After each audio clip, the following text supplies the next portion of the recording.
Are you ready to transform your pool into a stunning oasis? At Mainland Pool Service, they're a family-owned business committed to keeping your pool looking pristine all year round. They believe that pool care should be proactive, not reactive, which is why their skilled team handles everything from routine cleaning to complex issues with precision. They prioritize clear communication and personalized solutions to exceed your expectations. Join the Mainland Pool Service family today and experience the difference their expertise and dedication can bring to your relaxation retreat. Contact them now at mainlandpoolservice.com. Junior Grizzlies summer camps presented by Ortho South are the key to a slam dunk summer with over a dozen 4-day camps perfect for hoopers ages 6 to 14 looking to build fundamental skills and make unforgettable memories. With camps across the Mid-South in Tennessee, Mississippi, and Arkansas, you won't have to go far for the ultimate hoops experience this summer.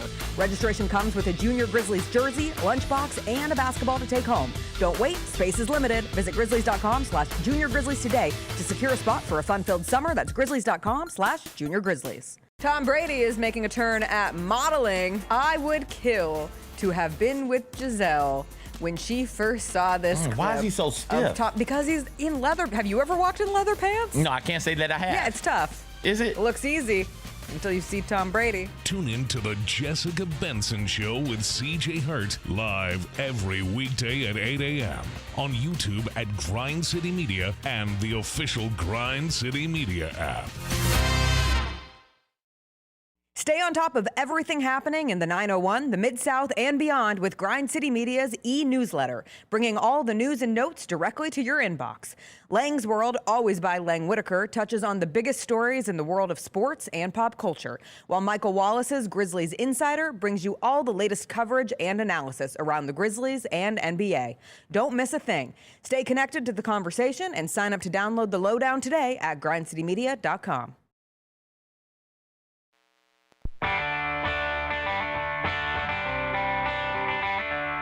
Live from the Built Ford Tough studio at FedEx Forum, it's the Gary Parrish Show, presented by Ortho South, on YouTube at Grind City Media and the official Grind City Media app. Now, here's your host, Gary Parrish.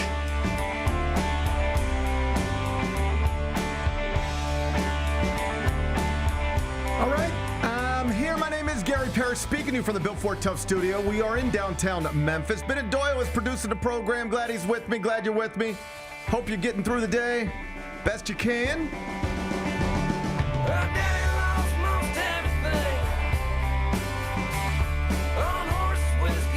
And I sure hope you didn't count out Wemby and the Spurs when they went down 12 points in Game 3 of a series they already trailed 2-0 last night because the bounce back was real. Wemby got it done on the road, and now we got a series to be excited about.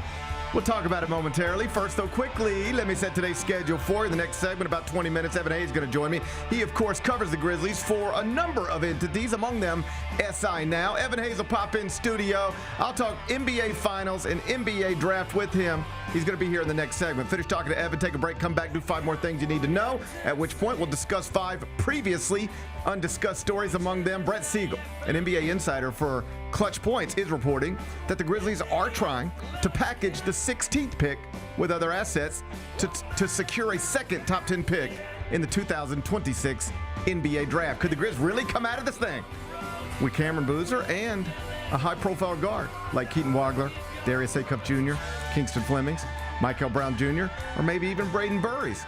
Perhaps. We'll discuss it in great detail in about 40 minutes. Caitlin Clark took a long three-pointer with 1.2 seconds remaining last night to lift the Indiana Fever past the Washington Mystics. I gather she needed a big shot, and she got one. Her third season in the WNBA, not off to the best of starts, but last night was nice. We'll show you the game winner. We'll do that in just a bit. The criticism for a judge in Texas granting an injunction to Texas Tech quarterback Brendan Sorsby, an injunction that will allow him to play for the Red Raiders this season. That backlash continues to be harsh. Schools are talking about actually refusing to play Texas Tech in any sport if the Big 12 school is really going to let a young man who has been caught gambling on his own team represent it on the field. I'll give you some interesting quotes. We'll do that a little later on in the show. Soccer fans from other countries have landed in the United States in anticipation of the World Cup, and they seem fascinated by the type of food we eat on the regular. Waffle House is getting real popular. So is ranch dressing. We'll laugh about how gross we are as Americans in the third segment. And in other World Cup news, FIFA has revoked the ticket allocation for Iranian fans at the team's 3 World Cup games in the United States. I guess this isn't too surprising, like all things considered. Still just a weird headline and weird times. I'll give you more details during a segment we call 5 More Things You Need to Know. Then we'll eventually do GP's Carryout, and that's when we'll call it a day. So that's the rundown. We got a lot to get to.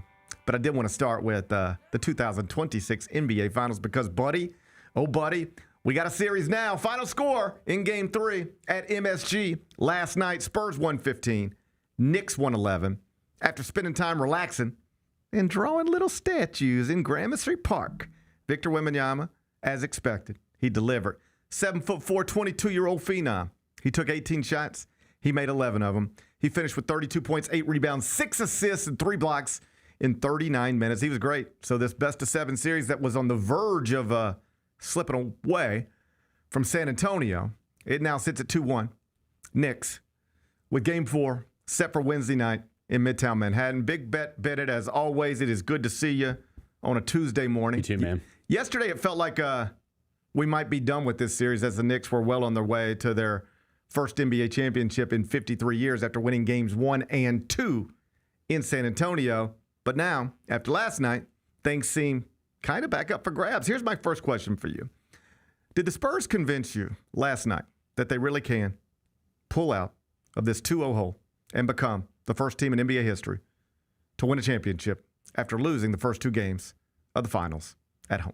I mean, I wouldn't predict it. I would still think that the Knicks are going to get this done. I even said last night, like, I thought that it was over at halftime because, like, it just seems like this whole series so far that the Knicks have just been able to counterpunch everything that the Spurs are doing. They were down 5 at the break. Yeah. And so, but obviously the resiliency in last night's game from the Spurs, like, yeah, I mean, I could totally see them doing this. These games have been competitive. So, yes, I could absolutely see them doing this. Would I predict it? No, but they've definitely got the stuff. I mean, it's clear, and it's not just Wemby. It's Stephon Castle. De'Aaron Fox is playing well in this series now. Like, they've got a good unit here that's got a chance to do this. It was interesting because after Game 2, you're down 0-2. Literally no team in the history of the NBA has ever come back to win a championship after falling behind 2-0 in the NBA Finals with the first 2 losses coming at home. You lose the first 2 on the road, that's a different deal, a wildly different deal. But you lose the first 2 at home, now you got to go on the road. Like, we've been doing this a long time. Yep. Nobody's ever come out of that. And it kept getting referenced.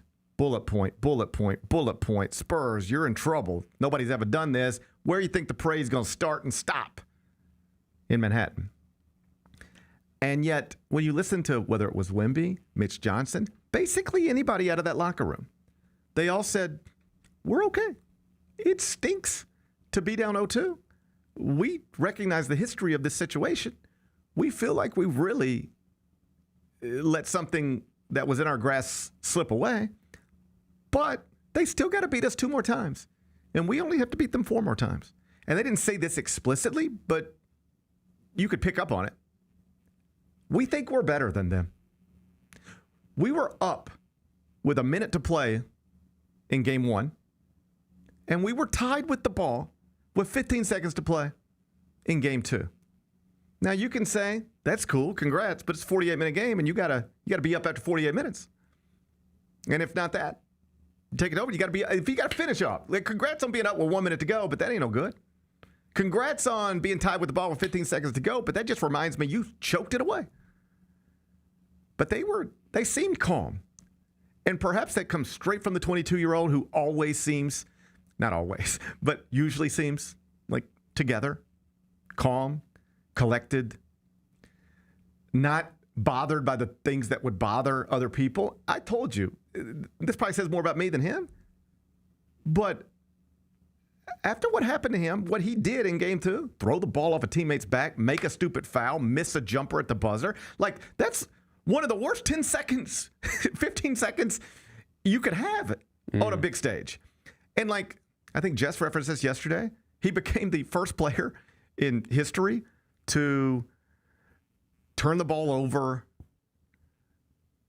calls a foul, and miss a shot in the final 10 seconds of a finals game. Like, it was all bad. And that would have really been hard for me. And I think hard for most. And he just went to the park and drew pictures and said, I'll be fine. And then he delivered last night. And if you don't want to take my word for it, that we went from something that felt over to something that feels now compelling and up for grabs, just look at the betting markets. This time yesterday, the Knicks were minus 500 to win the series. You know what it's down to now? I'm going to say minus 250. 190. Wow. Yeah. I mean, this is a real series now. Yeah. I mean, the Knicks are favored again in game 4 by 2.5. So if the thing goes as expected, the Knicks should be up 3-1, headed to game 5 with a closeout opportunity at the Frost Bank Center. But it's 2.5 points. It's a shot. This is a coin flip type of situation. And when you're San Antonio and you feel like you should have won game 1 and you feel like you should have won game 2 and you did actually win game 3, you got to feel pretty good about yourself. And in that Knicks locker room, they're asking big questions because whether it was the stage, the building, the moment, getting a little ahead of yourself, I don't know what it was, but they didn't look like themselves last night. Like, they did not play the way they've been playing as they've been winning game after game. Incredible winning streak, blowing out everybody. And it's not just that they lost last night. They didn't look like the same team. Jalen Brunson didn't look like the same player. He was dribbling and dribbling and dribbling and dribbling. They only had 6 assists in the second half. They didn't pass the ball. They didn't pass the ball. Now, a lot of that was Wemby. Did you notice what they did on him? That whole Karl Anthony Towns thing, they kind of pushed that to the side. And they went with, you're just going to guard the guy in the corner and roam around. And the Knicks were standing around, and Brunson was dribbling, over-dribbling. But some of that was because, like, where do we go? He's just there. He's just there all the time. And when he's just there all the time, which is kind of what he was against the Thunder, that's hard to deal with. Yep. That's hard to deal with. And so let me ask you this. If you're a Knicks fan this morning, who are you blaming for what happened last night? Is it Karl Anthony Towns for shooting just 4 of 10 from the field? Is it Jalen Brunson for trying to dribble a hole in the floor? Is it the refs for a whistle that New York coach Mike Brown didn't appreciate? Or was it Donald J. Trump for killing the vibes, both outside and inside MSG? Well, I told you yesterday that I was going to pick the Spurs because I did think that the noise was, it's just, that's a lot of pressure, man. Like going into that building, the expectations bigger than they've ever been. Like, you know, it's been what, 53 years or whatever since they won a title. Yeah. It's been 27 since they played a finals game at home. Yeah, and so just the and this, like, everybody who was in there last night, whether it was Mike Greenberg, Scott Van Pelt, like media members, to a person, and like those guys have been to everything. And the truth is, once you've been to a bunch of NBA finals, a bunch of Final Fours, a bunch of Masters. Once you've done these things, I've done not everything, but lots of things. Once you've done them a lot, it just, you get numb to it. Yeah. It doesn't feel the way you think it would feel if you trace it back to, if I would have, somebody would have told me when I was a kid, I'd be in this. It doesn't really feel that way once you've done it a bunch. It's just like, first time you walk into Cameron Indoor Stadium, you go, wow, this is something, man. This is smaller than I thought, but I've been watching this my whole life, and now I'm here. This is neat. The 14th time you walk into Cameron Indoor, it's just like, where's the bathroom again? You know, it just, it loses something. My point is this. Mike Greenberg, Scott Van Pelt, all of them. Everybody who was in that building last night, you know what they said? This was different. This was a different feeling, a different everything. And perhaps oddly, maybe not, but the home, more experienced, up 2-0, older team looked not ready for it. And the team down 2-0 on the road with a 22-year-old star and other important players even younger, they looked comfortable from the jump. They never seemed in awe of the moment. They seemed like, we got a job to do. We got to get this to 2-1. We're going to spend the next 48 minutes do it. They jumped on them early, took the punch, punched back, and then finished it. It was impressive. Yeah, because I think, like, we've seen this a lot in the NBA playoffs over the years. Like, it's all the pressure's on the Knicks in that situation, right? Like you're in front of this raucous home crowd. The expectations are sky high. You've already got a 2-0 series lead. Like you're supposed to close this thing out. The Spurs, it's like, wow, you dug yourself a huge hole. Good luck. It almost feels like it took some pressure off of them coming into that game. Perhaps because it's like, hey, nobody's ever done what we need to do. Like literally nobody's ever done what we now need to do. So like the expectations, to the extent that they were here when we eliminate the Thunder, and they really were there. It was like, now go do it. Mm-hmm. You got rid of them. Now you're the favorite. You were the underdog in this series. You were the underdog in Game 7, but you got it done. Move on. Now go get it done. You're done being an underdog. You're now supposed to do this. And in fact, you might be done being an underdog for a while. And like, you ready for this? For like a decade. If this thing really goes the way it could go, they might never be an underdog in a series again. Right. For a long time. I understand Stephon Castle is going to hurt a hamstring, and sure. and Dylan Harper is going to roll an ankle, and Wemby's going to be hurt. So I got it. But like, you get the point. They'll probably be the favorites to win the title next year. I don't know that. Going into the season. I don't know. Them or the Thunder? Yeah, of course. It will definitely be them or the Thunder. Yeah. But that's where you were. That's where you were 3 games ago. You got this done. Most people didn't think you could. Now everybody thinks you can do the next thing. Go do it. And then you're down 0-2. It's like, what? What just happened? And you really don't even know what happened, because you feel like we're better than them. We outplayed them. We were up with a minute to go in Game 1. We were tied with the ball in 15 seconds in Game 2. How did we end up here? Let's just go play. You can't win 4 on one night. You can't even the series with one game, but you can make it manageable. And last night, they seemed very aware of what was necessary to get the job done, and they got it done. Yep. And now it's a manageable situation. You're not supposed to win Game 4, but you know you can. Keep in mind, you just beat the Thunder on the road in Game 1 and Game 7. Now you just beat the Knicks on the road in Game 3. You can do this. There's like real proof. You can get this done. And now it just sets up where Game 4 is awesome. 3-0 Knicks heading into Game 4, it would have felt like a party, but not like a basketball game. Not like something we're watching where if this goes one way, it could shift the whole series. In truth, if it was 3-0 heading into Game 4, we would all assume the Knicks are about to close this out in a sweep. And if they don't, they will close it out eventually. The Spurs ain't beating these dudes 4 times in a row. But now you got real life to the series. Now it's like we can have a real conversation about how this thing's going to go. And in truth, I ask you a question. Was it this? Was it this? Was it this? Was it this? Who do you blame? It's all that stuff. It's all of it. But I really do think the president did mess the vibes up. Whether vibes are a real thing or not, like whatever. But it was ridiculous. I mean, the streets were closed around the Garden. The best thing about being in Midtown Manhattan for a Knicks game is the streets, is just the energy around the building. And they had to close everything down. You just kill bar owners and restaurants. Like, imagine them, how furious they are. Like, they weren't closed, but there's no foot traffic. I mean, it killed the bars, restaurants, everything around the Garden. Made it just difficult for everybody getting in. And it just felt off. It wasn't this thing we imagined it would be. When the Knicks play a home game in the finals for the first time in 27 years, it felt a little off because he was invited to be there and decided to take him up on the offer. Got booed pretty loudly. That was as expected. And so he was asked if he would return to Madison Square Garden for Game 4. He was non-committal. I bet you he won't. And so it'll be a little easier to get into the building in advance of the next game. 7:30 tip on ABC. I'm in. I think I'm in too. Evan Hayes be in studio next. Each challenge is unique, so each game plan is customized to identify opportunity and the path to victory. It's true in basketball. It's true in banking. Grizzlies Checking from Pinnacle with personalized planning and advice. Play hard. Bank easy.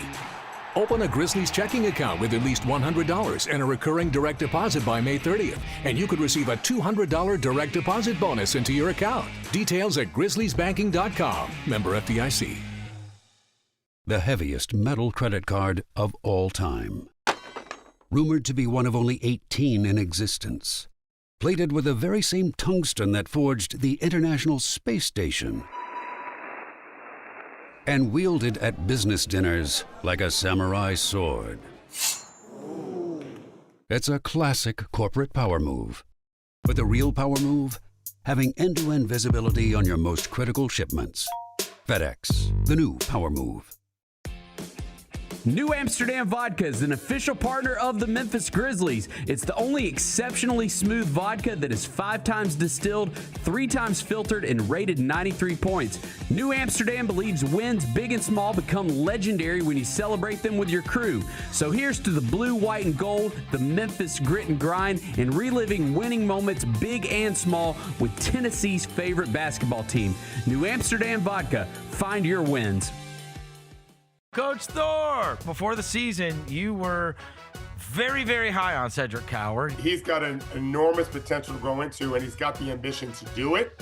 And I thought this year you saw it. He wasn't afraid of the moment. Champions fail, losers hide. Amazing quote. I wish I had come up with it. I think Cedric's got a lot of that.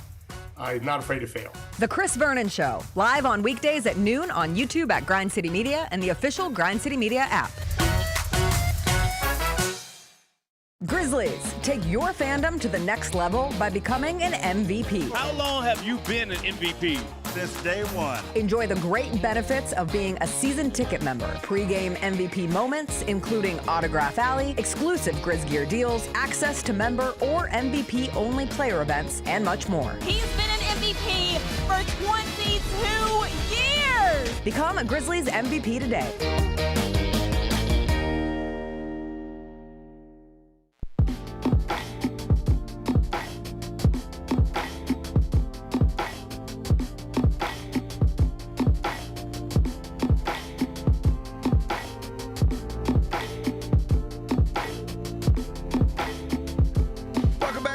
Show presented by Ortho South. We're inside the Built Ford Tough Studio, FedEx Forum, downtown Memphis. Evan Hayes covers the Grizzlies for, among other outlets, SI Now. He is on Twitter at E11Hayes.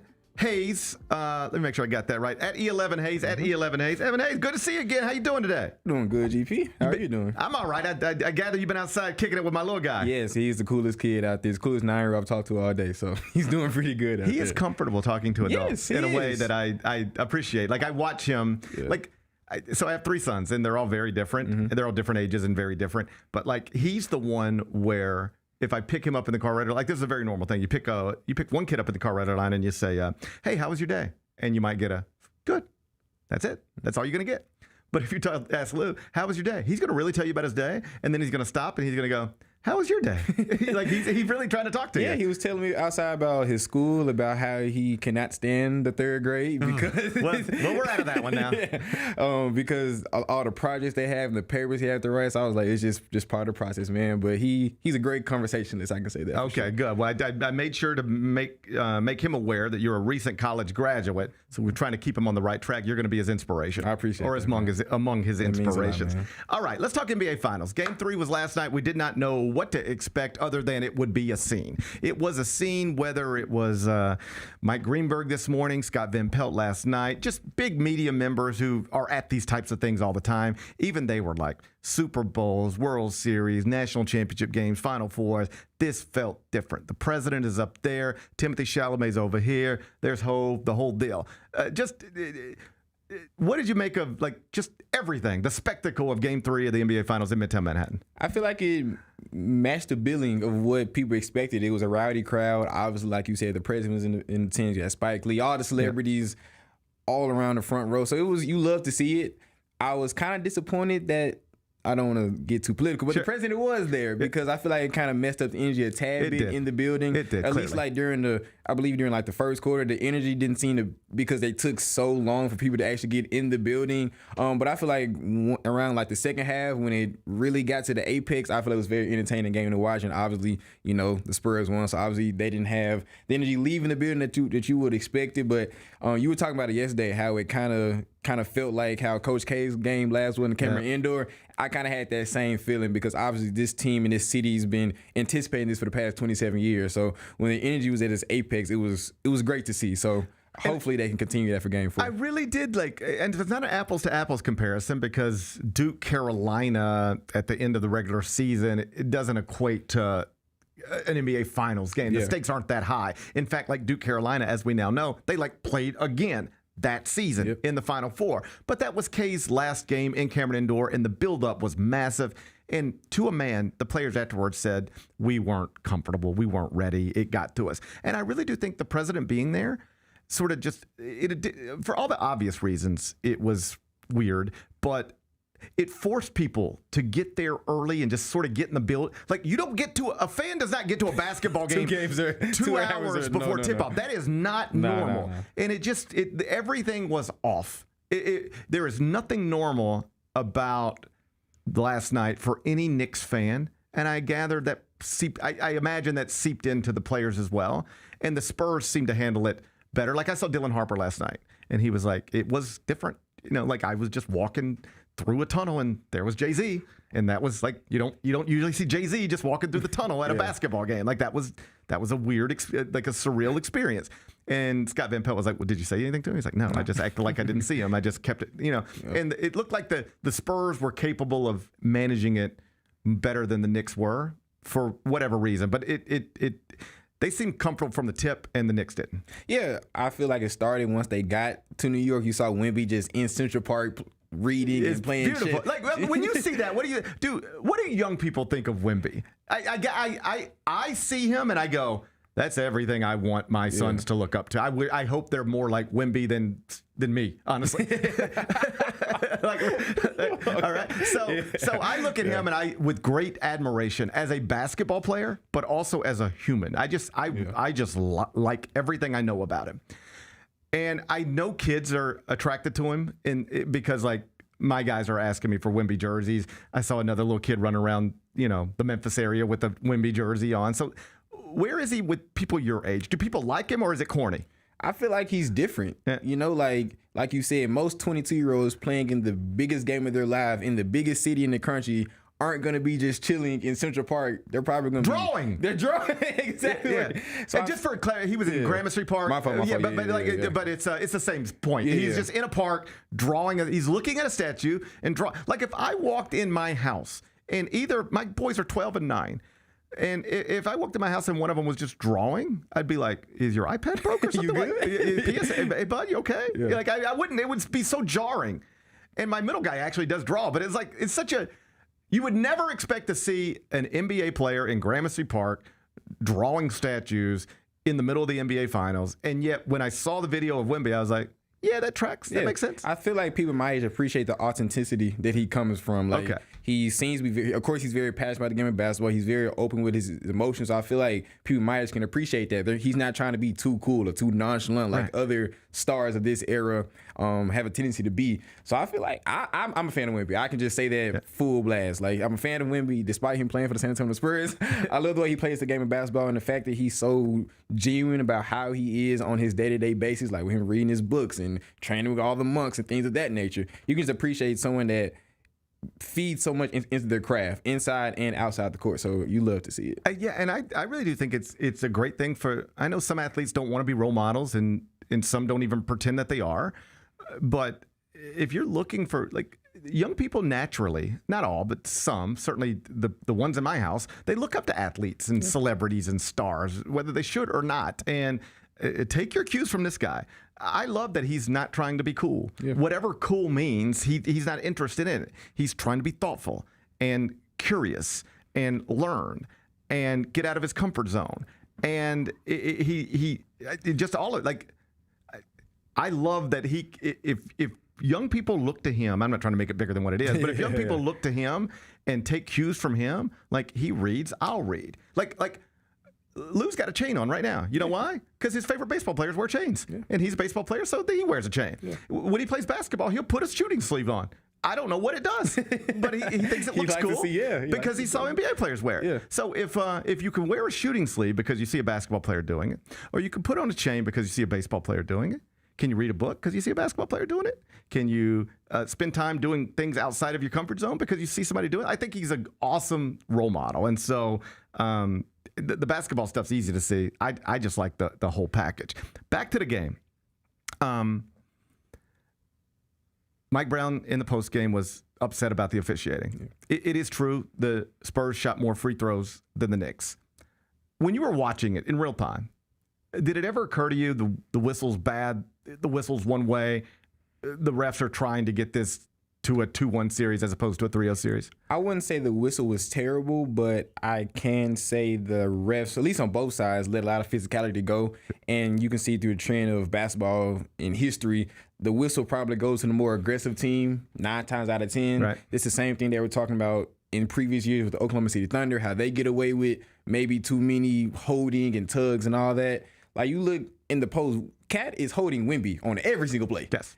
Every single play. When they're trying to throw a lob to Wemby, they're tugging on the jersey. So the big, I mean, interrupt, but the moment that got a lot of attention when Wemby threw Jalen Brunson down, like, that looks violent, and it is. But if you really slow it down and look at it, you know what he's reacting to? Jalen Brunson's got him like this. Hey, what do you expect the guy to do? He's got him like this, and he's like, get off of me. Yes. That's what, in a very basic, forget basketball, here's what that is. You got me, get off of me. That's what that was. That's a basic human reaction to someone being in your personal space. And obviously in a basketball court, everything's close in proximity, so those things happen. So I wouldn't say the whistle was bad. I feel like on both sides, the refs maybe let a little bit too much physicality go, but it's NBA Finals. What do you expect? It's going to be a physical game. There's going to be some pushing. There's going to be some shoving, things of that nature. So I don't think the officiating was that bad. If you're in New York, all you have to do is turn up your intensity physicality-wise, because if that's how they're going to call it, you have to match how they're going to play. Yeah, I think some of it was just the physicality, exactly. Some of it is, this stuff is hard to officiate. I mean, very hard to officiate. Because it's a foul on every play, and you don't want to kill the flow of the game calling a foul on every possession. You can blow the whistle every possession. Yeah. You don't want to, so you let things go. And then this is just officiating. You don't want to blow the whistle on every possession, so you let things go. And then it's just of what gets let go and what doesn't. And now that's what we're arguing about. Neither coach wants you to call every foul by the book. And fans don't want it either. The league doesn't want it. So you start letting, we'll let this go. We'll let this go. And now we're just in a debate about what are you letting go, what are you not letting go. But what's interesting, Mike Brown was mostly talking about the second half where the free throw disparity got lopsided. I think they only shot 8 free throws in the second half. I think it was it was pretty lopsided. Yeah. But a lot of that is because the Spurs got in the bonus pretty quickly. Yeah. And because, like, here's the thing. If you look at actually, like, fouls called, you know what it is? There were 21 fouls called on the Spurs, and there were 23 fouls called on the Knicks. The fouls actually weren't that different. Yeah. The free throw shooting was different, but that's just a mechanism of the game. Yeah. You're in the bonus, you're not. You're shooting free throws, you're not. And so, I don't know. When I was watching it, it did not occur to me. I did not watch it and go, the refs are slanting this a certain direction. I can see the numbers at the end, but even the numbers don't really bother me. And even if you look at the game, the Spurs were just attacking the basket a lot more aggressive. Wemby was attacking the basket. The first 3 out of his first 4 buckets were dunks. He had 3 dunks in the first quarter, and that showed you, like, we don't know how the game's going to unfold from here. He could just have a bad game. But the mindset was different. It was very different. He went from taking 9 threes in game 2. He took 4 last night. He was intentionally moving at the rim, attacking the basket, and that's going to put real foul pressure on you. When a 7'4" dude is going at the rim, you're probably going to foul him, which was my complaint with the end of game 2. And this is where Vernon and I were different. Vernon was like, it's a clean shot for an awesome player. Take it. And I'm like, sure, he can make that shot, but at 7'4", you go to the rim, you open up all sorts of possibilities. Most among them, you're probably going to get hit, and you're at home. You're probably going to get that whistle. You take a jump shot, you eliminate, for the most part, the possibility of getting the whistle. And I thought that was a mistake, whether it was a Mitch Johnson mistake or a Wemby mistake, but not the best shot you can get or the best opportunity you can get in that moment. And it felt like in game 3, they came out with different approaches, both on offense and defense. On offense, we're going to get to the rim. We're not taking jumpers with a 7'4" dude. We're going to get dunks with a 7'4" dude. And on defense, they let him roam a little more than he had in 1 and 2, and that made it very difficult for Jalen Brunson to. He was just dribbling with nothing to do. They didn't know how to get shots if he's just floating around the way he was floating around. Yeah, because New York's offense is predicated on paint touches, and everyone knows. No matter if it's your son's Little League or NBA, getting paint touches opens up your whole offense. So, and one of the things people traditionally think of paint touches as like throw it into the paint. No. Paint touch. It's just can you dribble it to the paint? Yeah. Just get the ball down there and everything suffocates in, and you can boom operate from there. And he couldn't get there. And he couldn't get there. Jalen Brunson, he had 35 last night on 25 shots. Yeah. And Stephon Castle, Dylan Harper, and Vassell made it so hard for him to get his buckets. And when he was trying to operate and play, obviously you have a 7-4 guy down there. So it was just hard to operate. So I feel like the adjustments that San Antonio made offensively and defensively really predicated them winning that game, and I can see them making those similar adjustments into Game 4. And I just want to get on this a little bit because you said it. That's the only thing that makes me mad about Wemby. Every time he doesn't come aggressive, the team follows, and they more than likely lose that game. Every single time, the first quarter where he comes in aggressive and say, "I'm going to attack the rim," the team wins. Yeah. And that's if he could lock in on that every game, having the mentality that I'm the best player on the floor and I'm 7-4 and you cannot stop me going to the paint, it's gonna be hard to stop that team. And that's the only hit I have on his game right now. Okay, I'm glad you said he's 7'4" because he is listed as 7'4". Every time I hear other people talk about him, we just started calling him 7'5" at some point.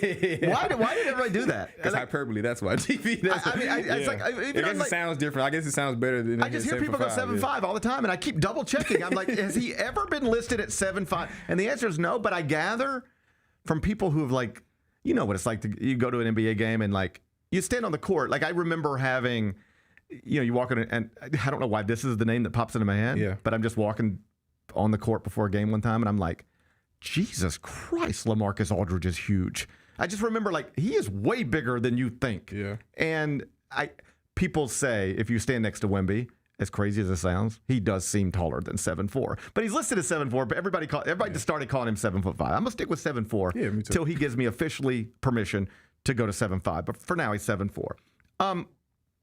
With Jalen Brunson, another issue last night was, if you go back and watch, the Spurs were not picking him up full court, but they were trying to bother him. They were just making him work. Yeah, for sure. To get it across half court, to get into offense.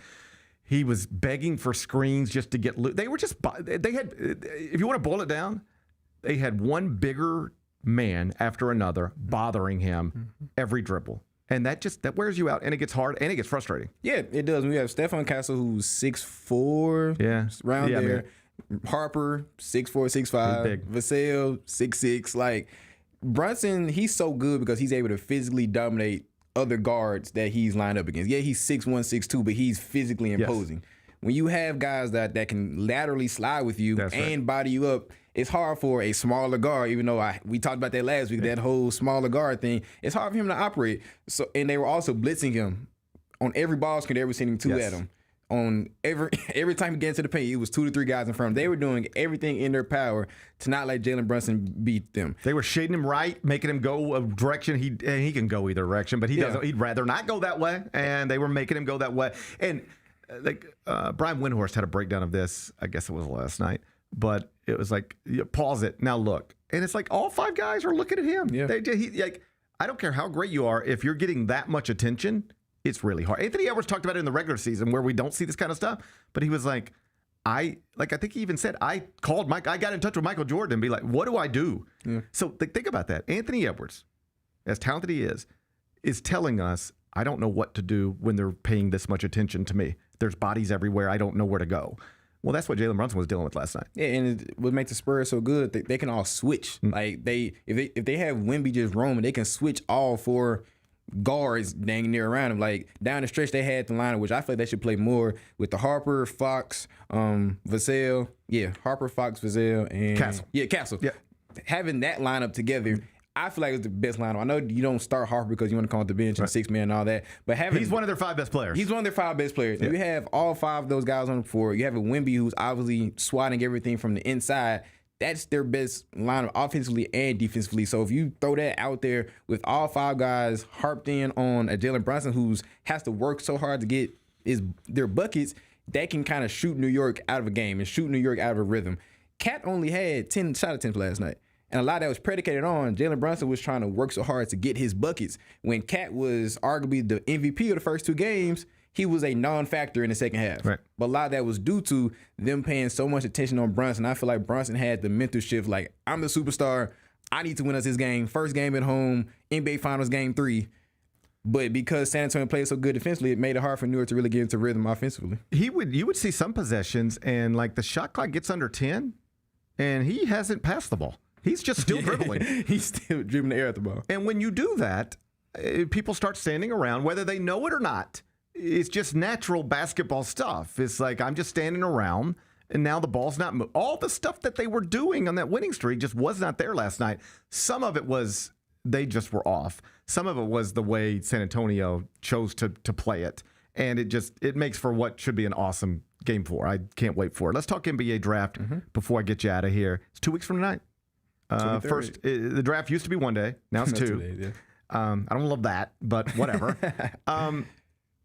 There's a report, I saw you retweet it, that the Grizzlies have basically let other franchises know the third pick's off limits. You can keep calling if you want. Yeah. We're not going to block your number, but you're not going to be able to say something to us to make us move off of this pick. Does that make sense to you? Yeah, it makes makes a lot of sense. When you have a draft that the top 4 guys are built to be franchise changers, you don't tank the whole year to move outside that position when you were blessed with the number 3 overall pick. That's exactly right. It doesn't make sense basketball-wise or logistically. It doesn't make sense at all. I agree with you. I said this like yesterday. It was interesting because I made this point yesterday. When I say things like I'd send them to voicemail, I don't mean that actually. Yeah. I mean, I'll talk to anybody, but I can't imagine a deal somebody would put on the table that I would take for the third pick if I'm the Grizzlies for exactly the reasons you just pointed out. A year ago, roughly, there were a so-called Big Three in Memphis. They were everybody's 3 favorite players. All 3 of those jerseys are in my kids' closets right now. They traded Desmond Bay. They traded Jaren Jackson. They're about to trade John Morant. They tank the second half of the season, then get lucky and move into the top 3 of the draft. And you're going to give that away for what? For Chet Holmgren? I'm sorry, I don't need a $240 million player who's scared of Victor Wembanyama. He's great. I'm not trying to pretend he's not. All NBA, all that stuff. But you cannot move the third pick for a guy you just watched get overwhelmed by a guy you're going to be dealing with for the next decade. Maybe there's nobody on the planet who can deal with him consistently, but I don't want that. Oklahoma City right now is trying to figure out what to do about Chet Holmgren. Now you're going to take the problem off their hands? No way. In theory, in a draft like this, top heavy, deep, all of it. With the third pick, you should be, I can't guarantee anything. The hope should be, maybe even the expectation, we're about to draft somebody who's going to be everybody's kid's favorite player for the next 10 years. And he's going to be better than Chet Holmgren. Chet Holmgren's third-team All-NBA. We're drafting somebody better than that. And he'll be on a rookie deal for a while. And eventually, if you tell me I can have Chet Holmgren's career or this career, you're going to say, I want this career. That's who we're drafting. And you don't give that up. You have to believe in that. It doesn't mean you hit it, but you got to believe that's what you're doing. And I think they believe that's what they're doing. I think that whether it's AJ DeBanza, Darren Peterson, Cameron Boozer, or Caleb Wilson, they have the ceiling for a guy that's going to be on billboards. It's going to be the face of the franchise. That's going to be better than a third-team All-NBA guy in Chet Holmgren. The only way you trade off of that, unless you get a guy that's already at that level right now. I was talking about on my show yesterday because my co-host Chris Ingram, he was just throwing out names. Sure. The only name that really tickled my fans was Jaylen Brown. I'm not saying that's going to happen, right, but if you can get a bona fide top 15 player in the world in a trade for number 3 pick, okay, we can talk. But unless something like that happened, I don't feel like I don't think you risk a Cameron Boozer and Zach Edey. I don't think you miss a Darren Peterson and Cedric Howard backcourt. You don't mess those things up when it's laid out for you to put this team in the right direction for the future. Jaylen Brown, I'm a fan. He's great. I just wonder if the timelines line up. Yeah. If you are moving everybody you had to refocus on 22-year-olds and 23-year-olds, does it make sense to, even if you could, bring in a Jaylen Brown, do it? I'm not denying he would be one of the best players in the world next year, regardless of what uniform he wears, including a Grizzlies uniform. But at this point, I just want to pick third. Yeah, I just want to pick third. It makes the most sense. Feels like it's the easiest way to transition from this old era to the new era. So I don't see any reason why you get off of that when you've done everything in your power to get to this point. You don't get to the 1 yard line and pull the Seattle Seahawks and throw the ball. You hand off to Marshawn Lynch. and to continue with the, I think most people assume you just hand it off to Cameron Boozer. Yeah, that's where we're at right now. Let me ask you this, and I get you out of here. I think certainly I haven't seen a mock draft in a while that doesn't have Cameron Boozer third to the Grizzlies. I mean, they're out there. Some have Cameron Boozer 1, 2, but like most have him going third to the Grizzlies. Most right now have DeBonsa 1, Peterson 2, Boozer 3. Here's my question for you. Boozer goes in the top 2. DeBonsa also goes in the top 2. And now we are looking at, in theory, Darren Peterson, Caleb Wilson, or one of the guards. What do you do? Because that's a realistic thing that they could. And these, sometimes it gets framed like, and then they will know what they're doing before that day even gets here. They might know now.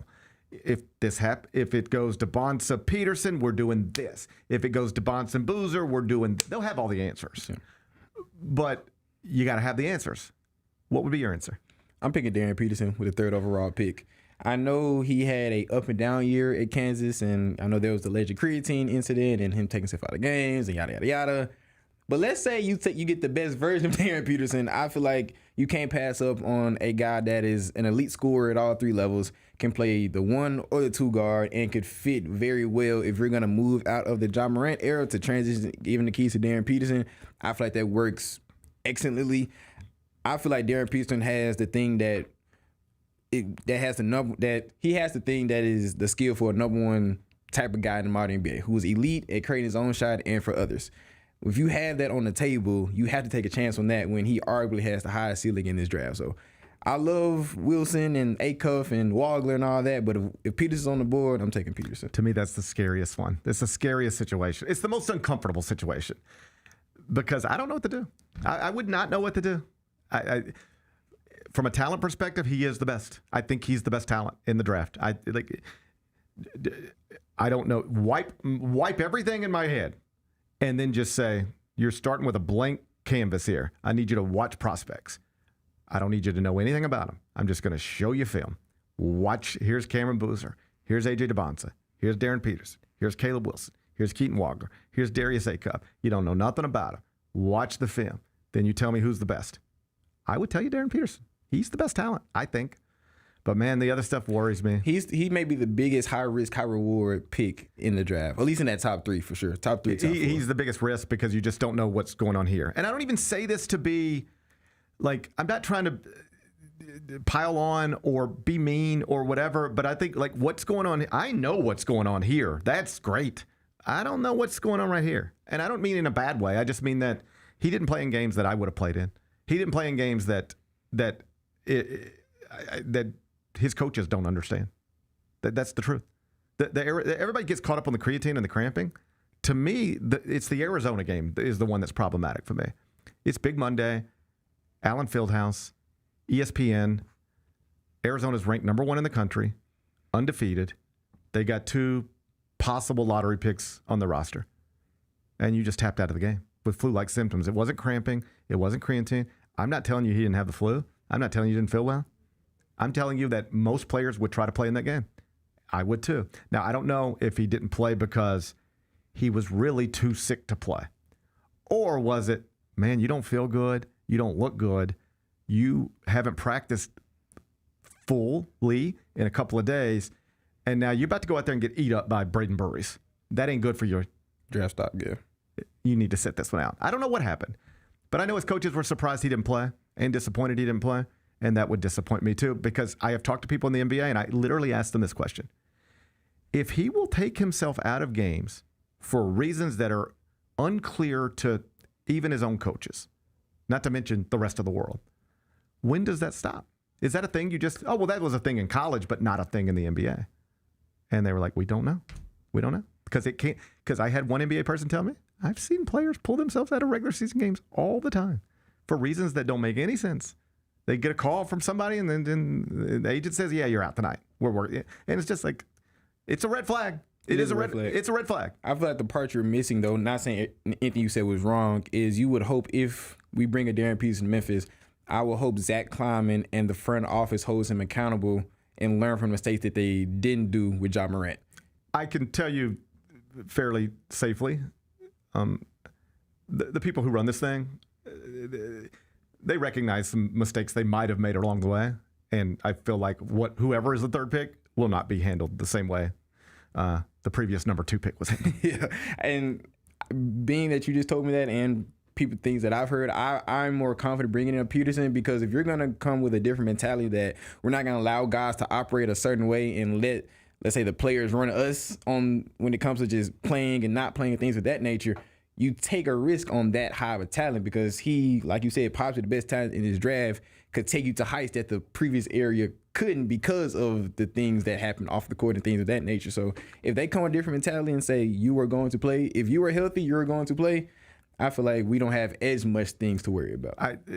To me, this is the one I would be I don't want to say I wouldn't want to be in that situation, but it would be the most uncomfortable situation I'm in. I think if it's just Devonta Peterson, now you're sitting there, the easiest thing in the world is just take Cameron Boozer. It's safe. It's easy. Everybody will understand it. They'll give you an A for it on all the draft grades. Yeah. You know, that's the easiest thing. The hardest is if you got to make a Darren Peterson call it 3. That's hard because, and Lee makes a point in the chat, which is something I've talked about with NBA people too. As Lee points out, what if he just didn't care about college? Like, yeah, he tapped out of college games because he didn't care. He didn't even want to be in college. He's a professional basketball player. I've heard that from some NBA people. Like Anthony Edwards did nothing at Georgia. He didn't care. He did not care. He did not care at Georgia. He did not want to be there. He was heavier. He played in FedEx Forum against the Tigers. It was just late. He just didn't care. But does he care? Of course he does. He's a killer now. But he's a basketball killer. But in college, you couldn't see that at all. And so that's a totally fair point to make. Anthony Edwards didn't care about college, and he's been to 2 of the past 3 Western Conference Finals. If you would have not taken Anthony Edwards number 1 because you thought he didn't care enough or wasn't a killer enough or didn't love it enough, you would have made a mistake. Don't make the same mistake here. I get that. And that's what scares me, because both of these things are very easy to envision. You draft him, you bring him here, and it's a lot of street clothes stuff, and you're going, he showed you who he was at Kansas. Should have believed him. I know you said, well, he just didn't care about college, but counterpoint to that, he should have cared. A.J. DeBonta cared. Cameron Boozer cared. Why didn't he care? A.J. DeBonta was asked in the middle of the same season Darren Peterson was taking himself out of games, if you got to play 40 minutes a game, he's like, I don't know that that's good for me, but I'll do it. Whatever it takes. That's what I'll do. That's what I want to hear. So you might be right. He just didn't care about college. But even to me, that's a red flag. Because, why don't you care? That's not the lessons I try to teach my sons. Not that I teach them all good lessons, but I want my kids to care about everything. Hey, we're doing something today. Let's care about it. If we're in a baseball game, we're going to care about this baseball game. If we're in a basketball game, we're going to care about this. If we're playing ping pong, let's care about that. I want people who care all the time. And so even if it's just a turn on, turn off thing, I don't like that ever turns off. I agree with you, but it's also the other hand. If you don't take Peterson and he ends up being an All-NBA guy, that's the you thing get crucified. And that's the thing. To continue the thought, both of these things are easy for me to envision. You take him, and then it's that, and you're like, well, this is what it was at Kansas. What did you expect? This is it. Bill Self didn't know what was going on with him. Why did you think you were going to? And you could keep saying that, well, that was just college, but they paid that dude millions of dollars to play basketball, and he didn't seem to care that much. He wasn't that invested. That's a problem. You saw it at Kansas, and you took him anyway, and now you're dealing with it. You get what you get. I can see that. You know what I can also see? He's amazing. Yeah. I can also see that he's Kobe Bryant, and then we're sitting here going, "You telling me we could have drafted Kobe Bryant and we didn't? We took Caleb Wilson instead." That's the thing. I don't know what the right answer is, and I don't think we'll know for sure what the right answer is till we see it. Yeah. But it's to me that's the one that makes you sweat. Yeah, it makes me sweat too. I just have to go back to he's that damn good, man. I would have to take that risk. We have the history of I don't want to say drafting bad, but drafting guys that didn't pan out. Like the one that I always go to is we had Kevin Love and we traded OJ Mayo, and it's like dang, Kevin Love did turn out to be kind of awesome. Yeah. And I wasn't cognizant enough to understand basketball at this point. People always say, well, you didn't watch OJ in college and high school. I'm like, yeah, but where's OJ Mayo now? And They were swinging for a star, and they thought OJ was the star. And I understand that. But again, you have to know what type of guy you're bringing in. If Zach Kleiman, he's probably already had a conversation, or we don't know, but he's either he hasn't already had it or he's going to have it very soon. If he has a conversation with Darren Pease and say, hey, man, we really want you if you're there. Are you going to play basketball for us and be a serious basketball player? And they have a authentic, genuine conversation. I would like to trust that Darren Peterson means what he says. And even when you draft, you have to have that conversation soon. You have to start that level of accountability early and fast. If you don't do that, then we can see a lot of stuff that you saw at Kansas. But if you start that accountability, like on the phone call, when you draft them, hey, we're about to draft you, but don't be tripping when you get here. Well, like, yeah. I do think the interview process with Darren Peterson, whether that's with Washington or Utah or Memphis or anybody else, is going to be the most important part. Like, sure. nobody disagrees on the basketball stuff with him. Everybody, they're like, it's all there. Everything you want in a basketball guard, it's there. The thing people are a little unsure about is the other stuff, like, and so how he answers these questions. Like he has already answered and will continue to have to answer. So let's talk about that big Monday game against Arizona. What was going on there? And I don't know that he's got a great story for that other than this, because this is what I think. If I were advising him, if I were a part of the Darren Peterson team, this is the story I would. This is what I would say to alleviate some of these concerns. I would say, Darren Peterson, here's your answer to every one of these questions. You were doing what you were told. You have adults in your life, parents, an agent, a team. Like, we've been in this, Darren Peterson's going to be the number one pick in the draft business for a couple years now. We've been preparing for this. And the truth is, if you want to know why I didn't play against Arizona, the adults that I hired to help me and guide me, in addition to my parents, the adults in the room told me not to play. They told me, this is what you should do, this is what you shouldn't do. And I was just doing what I was told. Do I recognize now that I messed up, that we messed up? Yeah, I do. My parents do too. My agent does too. We messed it up, and I'm going to regret that forever. But that's not who I am. I was following instructions. Was my dad a little too careful with me? Probably. Was my agent a little too guarded with me? Yeah. Could we have been better about explaining what was going on in real time? Definitely. We messed up. There's no getting around it. But I dare you to pass on me. I'm the best basketball player in this draft. You know it. Pass on me. You'll regret it. Go there. That works. I think that works. It helps. And then if he says that to me, you know what I do? Shit, I don't know what to do. You still shook. I'm still like, God, I don't know what to do. It'd be much easier if he just says, I just didn't feel like I could play. Oh, no, we're passing on you. We're done. We're done. But yeah. if he says, I was following it was a whirlwind. I look back on it, I don't even know what was going on. Yeah. It's kind of crazy. But I was just, the cramping was real, and I was scared. I was like, oh my God, what if this is a real thing? Like I had hiccups a few weeks ago, on the show, and I was like, okay, these are going to go away. But like, what if they never did? What if hiccup the rest of your life? What if I'm just hiccuping and I can't? You can't do a show hiccuping nonstop. Facts. All right, like there's a former radio guy for the Knicks. I don't know how many people know this. You can probably Google it. Mm-hmm. He's not the radio guy for the Knicks anymore. You want to know why? He kept losing his voice. Dang. It was just like something's going on where he'd be talking and he can't talk. Yeah. And like that's his whole career. Now he's still doing games, but he lost that big job because his voice failed him. And I had this I was like, what if I just had hiccups forever? And so if you're Darren Peterson, it's like I started cramping and then I got scared. Yeah. I was like, what if this is really a thing now that I can't play basketball without feeling this way consistently? So I got scared. The adults advising me told me to do what they told me to do, and I just did it because I was following instructions the way I was told to. I messed up, but that's not who I am as a basketball player. I'm good. And that's that makes sense to me. It makes sense.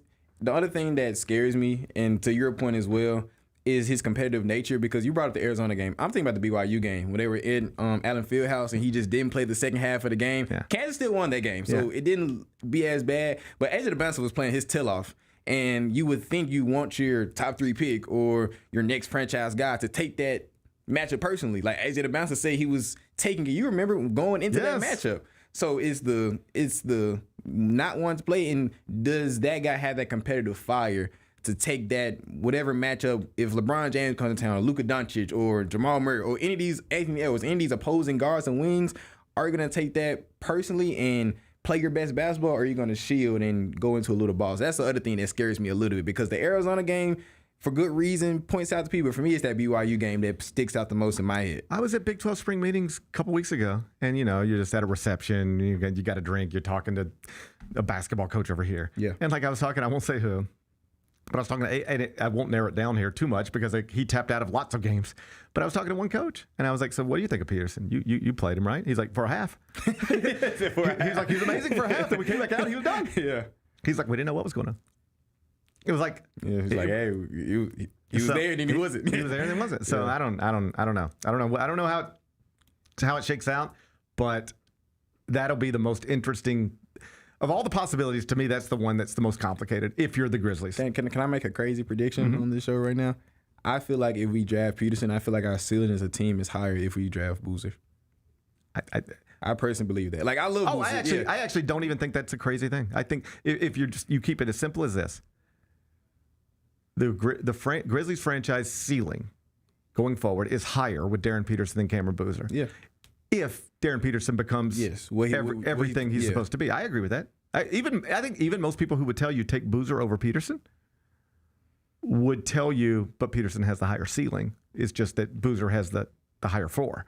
Like Boozer's ceiling is way up here, and his floor is way up here. Like Boozer's way up here, floor, ceiling, way up here. Yeah.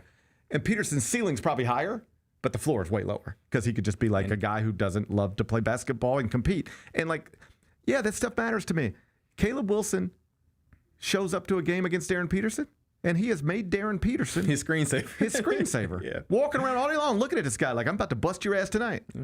I don't know that I need people changing screensavers all the time, but I like that mentality. And then so Caleb Wilson can't wait to play against Darren Peterson or Cameron Boozer or any of them, the other top freshmen. He's dying to do it. And Darren Peterson's checking out of games. I just don't like that. And you brought up the point of the guards, like Darius Acuff. He was playing on 1.5 foot the whole SEC tournament. And Cal was like, "You gonna play?" He said, "Are you?"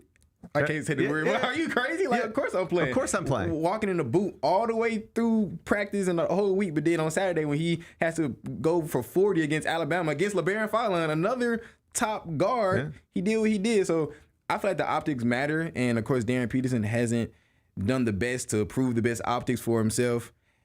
So I get why it's such an interesting, such a scary thing to try to entertain, but it's hard for me to pass up on that type of talent.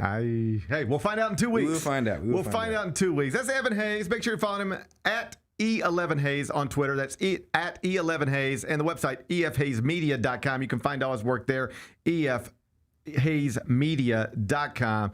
And, of course, find his work at SI Now. You're the best, buddy. I appreciate you being here. Give Lou a fist bump on the way out. Yes, sir. All right. When we come back, turn our attention back to the NBA draft because Brett Siegel is reporting that the Grizzlies, two things. Like I told Evan, they have explained to franchises the third pick's basically off limits. But the more interesting part of the report is that the Grizzlies are trying to package the number 16 pick in the 2026 NBA draft with other assets to move into the top 10 so that they could select two players in the top 10 of the 2026 NBA draft. I'm going to see what Bennett thinks about that next. It's the Gary Parrish Show presented by Ortho South. Get ready, Grizzlies fans. It is time for the Surfside Can Shuffle. Can you keep up with the cans and find Mac the Crab?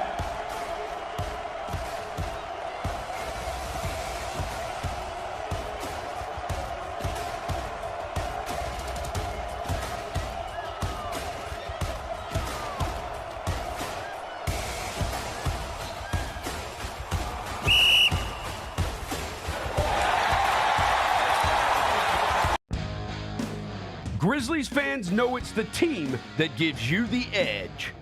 Big River Steel does too. And much like the Grizzlies have recruited legendary talent, we want you to be part of our team. Are you ready to be part of something legendary? Then visit www.bigriversteel.com. That's www.bigriversteel.com.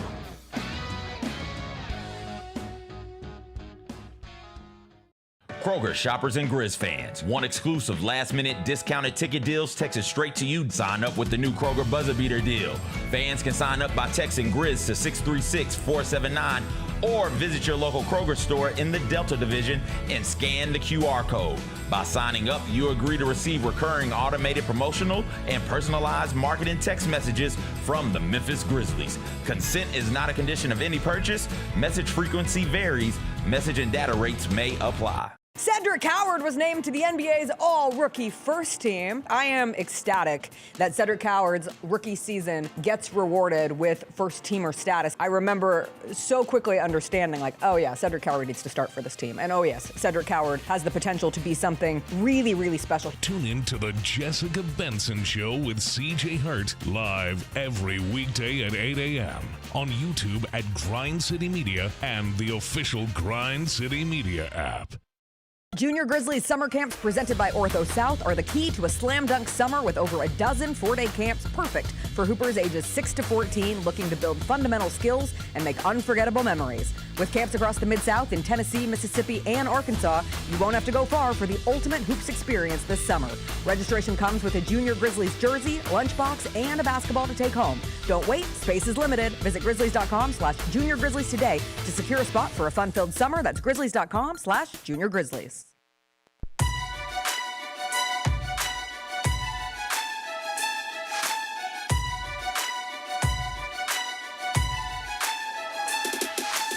Orthopedic injuries can be unpredictable, unforeseen, and unscheduled, and Ortho South understands this better than anyone. Since your injuries don't make appointments, you don't need to either. That's because Ortho South welcomes walk-ins during the weekdays and the evenings, and even on Saturdays. So next time an unforeseen injury makes an unscheduled appearance in your life, visit orthosouth.org to find your nearest urgent care location. Just walk in, and Ortho South will take care of everything, especially you. Learn more at orthosouth.org. That's orthosouth at orthosouth.org. Now I got 5 more things you need to know. Number 1. Every day is a new day for a mock draft, and we got one over at clutchpoints.com. The author is a gentleman named Brett Siegel, and he, like most mock drafts, has the Grizzlies with the 3rd pick, selecting Cameron Boozer after A.J. DeBonsa goes number 1 to Washington, and then Darren Peterson goes number 2 to Utah. So he's got Cameron Boozer coming off the board, 3rd to the Grizzlies. Nothing unique about that. But if you study mock drafts at all, you probably know the way this works. It has 1, DeBonsa, 6'8", BYU, going to have some stats there. And then you got to write some words underneath it. And then you do Darren Peterson, and you write some words underneath it. And then you do that 30 times, and you got a first-round mock draft. I plan to finish one today. So he got to Cameron Boozer. And among other things, here is what he wrote. The Grizzlies should be thrilled to draft Boozer as the face of their franchise moving forward. And while they have been very tight-lipped as an organization since the lottery, rival teams that have been in contact with Memphis claim the number 3 pick is off limits. The same cannot be said, though, about the Grizzlies' number 16 pick, which sources say GM Zach Kleiman is attempting to package with other assets to move up in the draft, possibly securing another top 10 pick. How do you feel about having 2 top 10 picks? Pretty great. I mean, it makes complete sense because we've seen him move up multiple times in recent drafts. So that obviously checks. For me, if you were going to make the move to go up to 10, I would hope that it meant that you would be able to land one of either Acuff, Flemings, Wagler, Mikael Brown. I think that's where I'm at. Anything else I don't know, obviously I'm going to get excited about because this is a really good draft, but I think I'd be ecstatic if you're going up to 10 to get one of those guys. Well, there's no guarantee one of those guys will be available at 10. Right. I mean, they could, if we're all assuming, and it's just an assumption, but DeBonsa, let's just take 10. Yeah, let's do it. Who is definitely off the board at 10? I think you can reasonably assume DeBonsa's definitely gone, clearly. Of course, yeah. Peterson, Boozer, Wilson, Wagler. Mm-hmm. I think those 5 are definitely gone. And I guess I think Flemings is probably definitely gone by 10. Definitely gone. Okay, so that's 6 guys. I could see people being turned off by Acuff's, Little, and Dungard. Anybody? I could see people. Mikael Brown with the bag. Yeah. I think those. I think there's 7 players I can reasonably tell you are not going to be available at 10. But to be clear, Siegel is reporting trying to move into the top 10, not necessarily 10. There's a big difference between 5 and 10. That's right. I mean, you get to 5, that's a Clippers pick that they got in the deal with the Pacers. Yeah. You get to 5, now you could probably have your pick of the guards. Yeah, you get to 7. As long as 7, you're guaranteed one of them. If you get to 5, you could probably have any guard other than Peterson at 5. Except for maybe Wagner if he cracks the top 4. But most people think the top 4 are the top 4. DeBonsa, Peterson, Boozer, Wilson in some order. At 5, you could probably have your pick of the guards outside of Peterson. And then it just becomes down to, like, how does it unfold? Like, Wagner could go 5 and not be available at 7. Or he could be available at 7, you know? You don't. Yeah. It's hard to say. But 16, future first, protected. Does that get it done? Could you move up to 5 and get the Clippers pick? Could you move up to 8 and get the Hawks pick? Do the Hawks want to add a rookie, or would they? It's a time to win, yeah. Or would they move off that pick? I don't know, but I guarantee you these conversations have already they're either happening or have already happened. But I like the idea of this is a historically great draft on paper. We're kind of starting from scratch. Zach Edey, Cedric Coward, we'll see where we go from there. You can get 2 players that, like, remember, they had the 8th best lottery odds. So they were kind of like, we might be picking 8th. What if you could pick twice in the top 8 now? Because that's possible. You pick in 3rd. Now you can, the report is they're trying to move into the top 10. I would do it.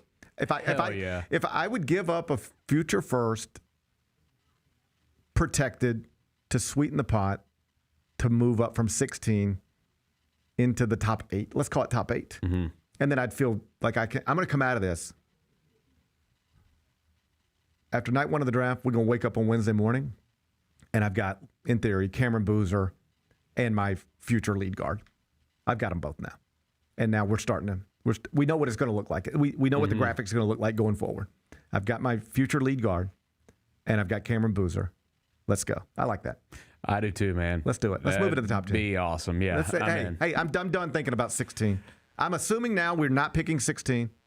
That 16 is going to be packaged with something, and the Grizzlies are going to have the 3rd pick and another pick inside the top 10. I'm going to think it and speak it. Sounds good. Into existence. Number 2. Caitlin Clark. Big shot last night. Game winner, 1.2 seconds left. She's been struggling in her 3rd season in the WNBA. Ain't been so great with the fever. Sounds like they don't know how to market her properly. Sounds like she's got some friction with maybe her coach, friction with some teammates. But all's well that ends well. And last night ended well. Kyra, let's watch Caitlin Clark make a long, wide-open jump shot. Mitchell comes off the screens, but so does Clark. Uh-oh, that's a flyby.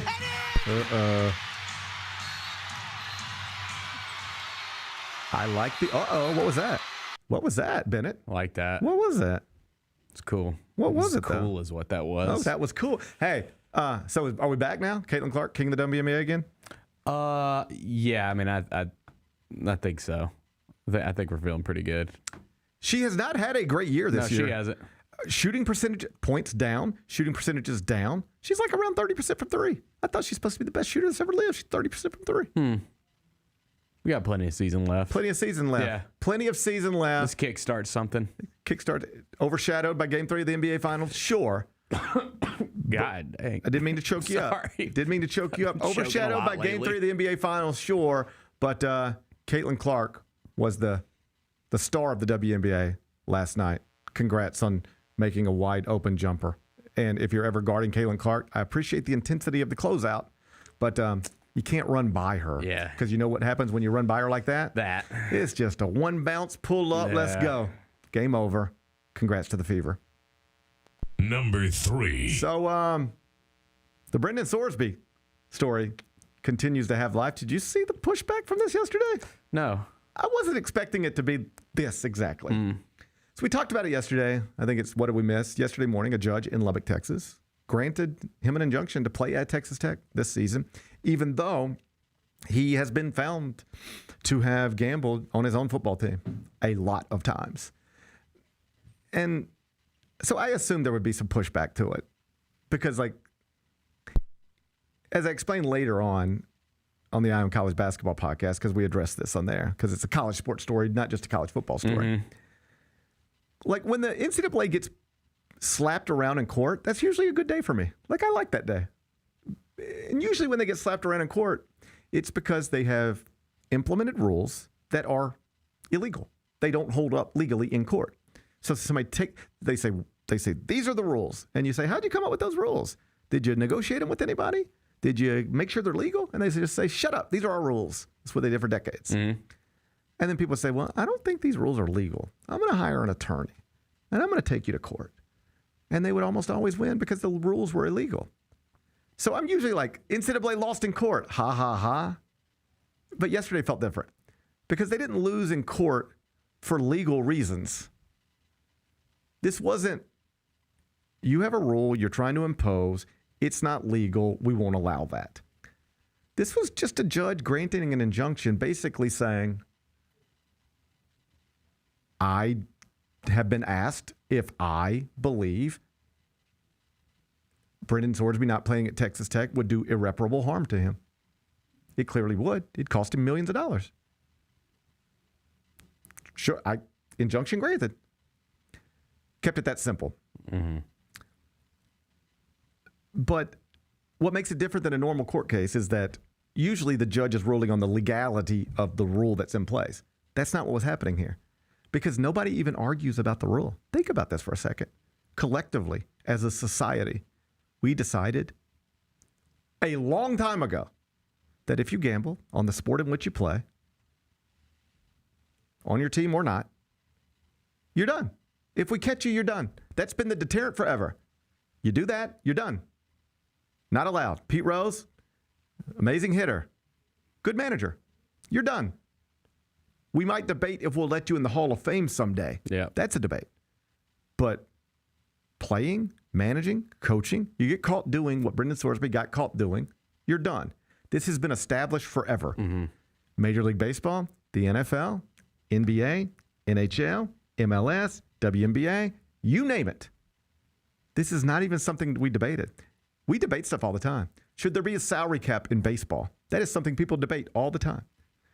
Should the second apron exist in the NBA? This is something people debate. Should you have a draft? Should you not have a draft? Should there be a rookie scale? Should there not be a rookie? There's stuff about sports we debate all the time. You know what we never debated? If you gamble on the sport in which you play, should you be allowed to continue playing? That's never even been a debate. You know what we all say? No. No. Because it's wrong, but also because the punishment serves as a deterrent. We know we don't want people compromising the integrity of the game, possibly. So we say you can't do this. But what if it's not my team? Doesn't matter. But what if I bet on my team, but never against my team? Doesn't matter. You gamble in the sport you play, you're done. It's been accepted as fact in every sports league in America forever. And that changed yesterday. Now there's precedent. You can gamble on your team, get caught, go to rehab, take it to court, and you might get to play still. And this obviously has infuriated a lot of people, particularly people in college athletics, even people in the Big 12. Because what they are all saying is, I don't care what a judge in Lubbock, Texas says. We're looking at you, Texas Tech. Why are you doing this? If I would have asked anybody at Texas Tech 1 year ago, anybody, even the people putting out the statements in support of this, if I would have asked any of them a year ago, hey, hypothetical for you, okay? Hypothetical. Quarterback, college, gets caught gambling on his own team. Doesn't bet against his team. Doesn't bet on games in which he plays. But he is heavily betting on college football, including betting on his own team. Gets caught. What do you think? What should we do? Should he play? Continue to play? At Texas Tech, you know what they just said? What? Are you crazy? No. What are you even asking me that for? This is all something everybody agrees on until it's put right in front of you. Yep. And then you got to make the decision. It's like, well, I need a quarterback. If you don't know the whole story, Texas Tech's starting quarterback is coming off ACL surgery. That's why they went out and bought him for $5 million. So it's like, with him, you're among the favorites to go to the college football playoff. Without him, you're probably not. What do you do? Same thing Nate Oates did at Alabama in basketball. Same thing Scott Drew did at Baylor. If you talk to any of these people, they will tell you the thing that they did is not something they think you should be able to do. Ask Nate Oates when he was everybody loves to talk about Nate Oates was a math teacher in high school. Go back to his high school math class and just be like, hey, Coach Oates, math teacher, high school basketball player, do you think professional basketball players should be allowed to play in college? They entered the draft, got drafted, played professionally, and then come back to college. You think that's, he'd say, no, that's crazy. This is college basketball. You can't go play pro basketball, then come back and be in college. That's the opinion he would have held. And it's the opinion everybody held forever. But now judges are involved. So you know what Nate Oates did this past season? Got a professional basketball player to play at Alabama. And when you ask him why, you know what he'd say? I get paid to win basketball games. He can help me do it. Apparently this is allowed now. So I'm not going to be the guy that holds myself to a standard that not everybody else is holding themselves to. So I got a professional basketball player. Scott Drew more or less did the same thing. They all know it shouldn't be this way, but they can't stop themselves from doing it if it might get them one more win. And now Joey McGuire at Texas Tech finds himself in the same situation. He knows that that deep down, you shouldn't be caught gambling on college football and then playing college football. It's something everybody agrees on. Except now he's in a position of, I would prefer this not to be this way, but I also get paid a lot of money every year to win football games, and this person's going to give me a better chance to do it, so this is what I'm going to do. It's interesting. You know it's wrong, but you still are going to do it and fight for it because it might be wrong for the sport, but it's what's best for you in this moment. So you fight for it. And that's the American way. Well, you're damn right it is.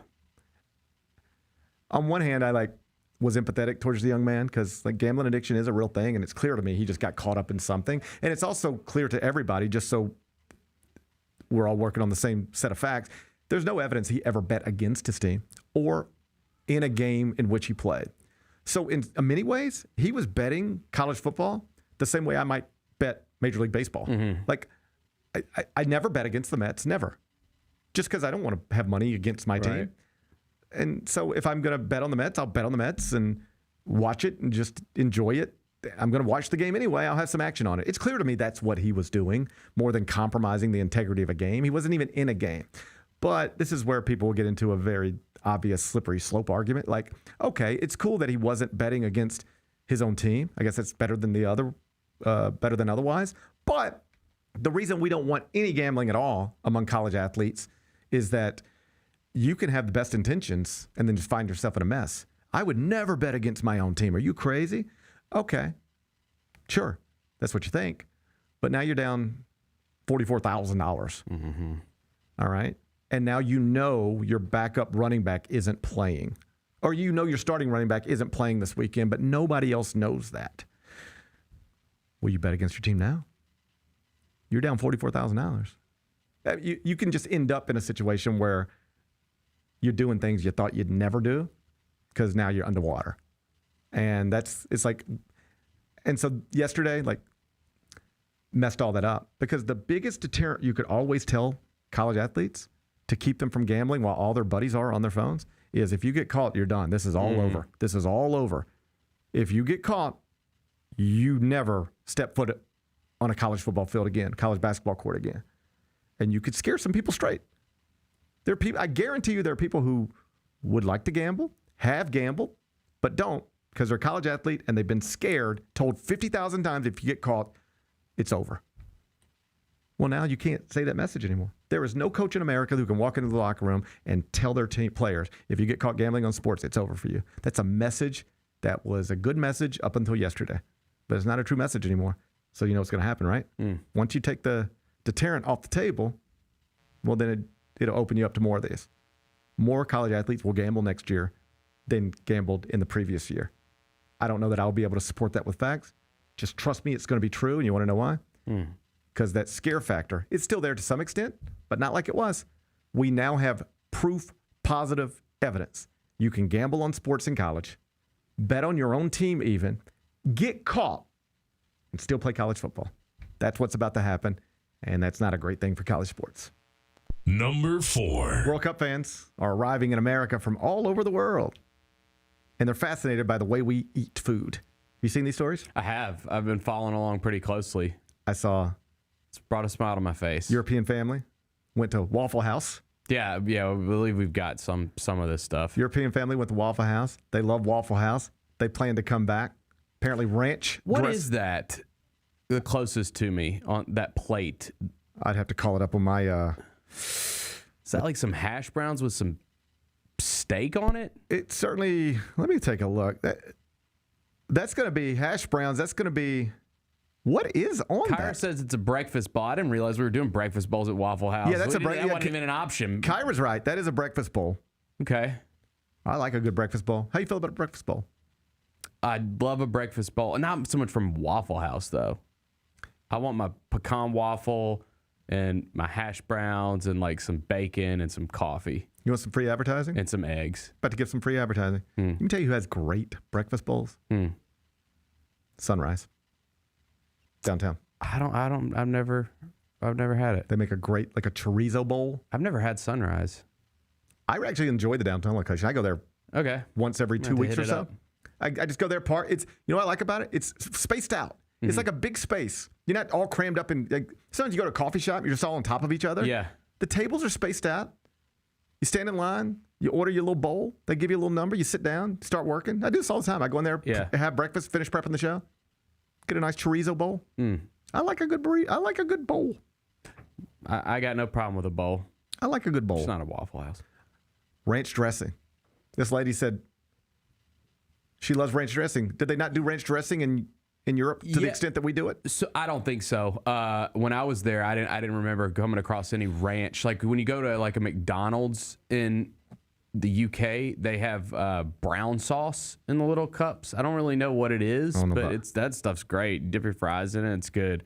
You got to hit up Taco Bell. Of course. This is the German guy that's going pretty viral. He's been bouncing all around. He's been in Chattanooga. And he's bouncing around. I think he said he was driving down to New Orleans, but he hit up Taco Bell. He hit up Chili's. He hit up Waffle House. You saw his Waffle House one too. So he's getting it all. Yeah. It is true. We do not eat like Europeans eat. How so? Portions. Portions is the quality of food, and the portions we're way off from them. Both of our exchange students, one from Germany, one from Italy, they were both here for 1 year. They both gained 20 pounds while they were here. Lost it just as soon as they went back home. No shots, no gym, just not living in America made them thin again. The first meal we ever had with Diana. Oh, so when you say quality, you mean like just we're pumping our stuff with some stuff? I just mean like. Is that what you're saying? I mean this. If you go to Sylvia's house in Sardinia, Italy, beautiful home. Yeah. And you walk in their kitchen, they have what you would call a mini fridge. And I'm like, where you put all your food? And they were like, what do you mean all your food? And I was like, no, we get it fresh every day, then we cook it. Yes. They just go and they get their food, and then they come home and they cook it, and then they have a nice dinner, and then they do that again tomorrow. They don't see the need to store, they don't need I have 3 refrigerators. Okay.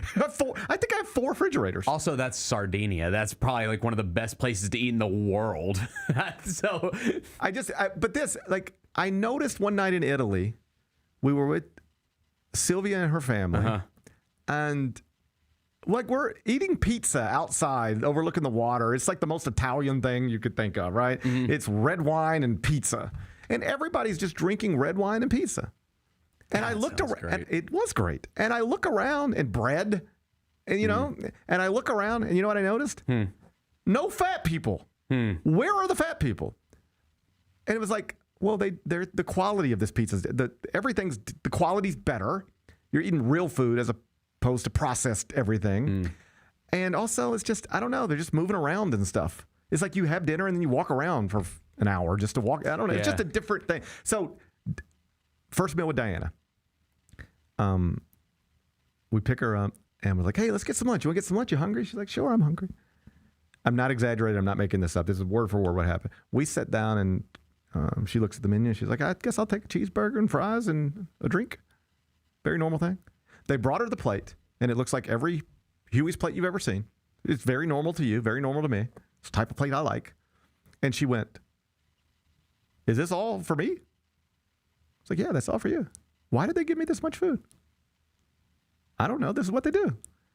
She would take a couple drinks of her soda, and it's like great service. They come back over and fill it back up. Oh, yeah. And she'd be like, why do they keep doing that? I was like, this is just what we do in America. Ain't no sense in having half a cup of Coke. You need a full cup of Coke at all times. I saw. She's like, what? But why do they think I want to drink this much cola? I was like, baby, you're in America. Mm-hmm. Drink your cola, eat all your fries. Look at that. See, this British gentleman, he was very very excited about the big gulps because they're not doing big gulps over there. We invented the big gulp. And then I think we tried to shun it. We tried to say, you can't have. It is kind of crazy. I'd be like 4 years old walking into 7-Eleven, getting like 65 ounces of Dr. Pepper. Yeah. Like, that's not great. No. We didn't know any better. We didn't know any better. No, we didn't know any better. Man, I'd go to my Grandma Jewel's. You wouldn't believe what this lady did. I'd say, Grandma Jewel, can I have some cornflakes? Yeah. And she'd pour me a bowl of cornflakes. And then you know what she would do? Dump some sugar on top of it. Like a whole cup. Yep. I was just trying to give me diabetes. Yeah. Didn't know any better. Bro, we drank sodas like water back in the day. It was nothing. How am I alive? I don't even know how I'm alive. Dude, y'all had no idea what I used to eat when I was a kid. Wemby won't even endorse a soda. I was snorting it. I was snorting Sprite at 6 years old. Like I was laying out lines of Sprite and snorting. Like we used to think that fast. I never snorted Sprite. You know, like now we think of fast food is like, okay, well you're gonna cheat a little bit. You go get your fast food, right? And that's okay. You can do that every now and again, no problem. Bro, we were eating fast food like that was just a home cooked meal. But KFC was like a home cooked like dinner. I am not exaggerating. When my entire high school was my dad calling me at 4:30 on his way home from work and what saying, do you want? You want Taco Bell or McDonald's or Wendy's? That was it. I mean, it was fast food on every day. The idea that I was coming home and getting a home cooked meal. Never. Like that was the special occasion. That was like I don't even know if we had pots and pans. If I'm being honest, I don't know if we had pots and pans. All right. And so and then you look up and you weigh 195 pounds or whatever. It's rough. I'm glad that they are enjoying themselves though and enjoying our food culture here. Like I didn't until like today when I was seeing all this stuff, I was like, wow, I guess I didn't know how good we have it. I saw one thing, and they were like, "We're teaching Europeans how to sneak food into the stadiums." Mm-hmm. Did you see this one? Oh yeah. So it was like a gun, and somebody took a Snickers and put it inside the gun. It's like you can get into the stadium with the gun. They'll stop you with the Snickers. Mm-hmm. They don't mind guns in America though. Damn. We don't have the best reputation. I guess not. But man, but they're learning about it. But we do have great. I say this as someone who really enjoys fast food. Mm-hmm. We have great awful food. Yes. We are really great. We are really good at that. We are really great at making... And we give it to the rest of the world. You see those spots popping up everywhere? Yeah. Oh, American way. Yeah. It's the American way. Right on. Right on. I'm good with it, and I'm excited that lady discovered ranch. I don't know. Like, I'm not a ranch person. Are you a ranch person? With chicken wings. See, this is where every time we order wings, I got to do this at my house. Every time. I got a suggestion for wing places. Can we do this? What? You're going to say you wish they would all offer ranch and blue cheese? Give me both. Don't make me ask. I just think that blue cheese in the South is just not. I love blue cheese. Like that's what's like. My wife we love wings like everybody here does, but she's from Buffalo and she's like, they don't give you ranch up there. Like it's just blue cheese up there. They all do blue cheese. I'm blue cheese, but my boys, they want ranch. I love it. My boys want ranch. So every time it's like, I'll take an order of wings, and they say, ranch or blue cheese? And I say, I would like both if you don't mind. If you'd stop being so stingy, I'd like both. I just feel like the blue cheese dominates the wing sauce too much. I like it. I even like blue cheese crumbles on a salad. I like everything about it. Yeah, that's good. But I'm saying like when you get like a honey hot wing, you want to taste that, and I feel like the blue cheese just coats it too much, and you're just tasting blue cheese. I respect your opinion. Yeah. I respect your opinion on blue cheese, but I like it. I like it. Team ranch, a homemade ranch, by the way. I don't like the little cup. Like the best wing places are the ones that are making their own ranch. I got a condiment. You want to stand out above all the wing joints in town? Make your own ranch. You want to stand out above all the wing spots in town? Make your own ranch, but also offer me both. This is the way I think a wing order should go. Welcome to my wing place. May I take your order, please? And I say, yeah, I'd like a order of wings jerked. Oh, I love a jerked one. You know who does a good jerked wing? Central Barbecue. They really do. It's their best one. They do a great jerk wing. It's so good. It is so good. We went to Central Barbecue Monday. Yeah. Yesterday. I think we went to Central Barbecue yesterday. Mm-hmm. Maybe Friday. Yeah. I don't remember. Anyway, and Lou said, you know what he said? We were at their order. You know what he said? Dad. He does jerked wings. He said, Dad, what are the wings you always get? Yeah. That I like? And I said, buddy, you tell that nice woman right there, you'd like a full order of jerked wings. Mm-hmm. So this is the way I envision an order should go. They said, welcome to our wing place. Can I take your order, please? I said, yes, I would like a full order of wings, jerked. And then the next thing I hear should be, would you like ranch or blue cheese or both? And I'd say, both. Thank you for asking. And they'd say, okay. And then I hand them a credit card and we'd be done with this. But I should be offered both. I shouldn't have to ask for both. I feel like I'm doing extra. I feel like I'm asking you for something. I feel like I'm creating a situation where it's like, why is this guy asking me for both? Just pick one, nerd. And I'm like, but I want both because my boys want ranch and I want blue cheese. I need both. I think we've just decided in this city and in the South in general that blue cheese is just, maybe it's there, maybe it's not. It's not always going to be there for you. This part of the country, it's ranch. Here's a condiment for you I discovered in Europe. This is they come to America to discover ranch. That brown sauce? Bernaise. Do you know a nice Bernaise sauce? Man, I'm big. I'm eating a nice steak, no sauce, no nothing. We're not putting anything on this. We're going to enjoy the fillet. But I was in somewhere, France. Okay. And they were like, would you like a Bernaise sauce? Sounds French. And I said, sure. Sure. I mean, I didn't know what to do. I was agreeable. I said, sure, do it. Do what you do.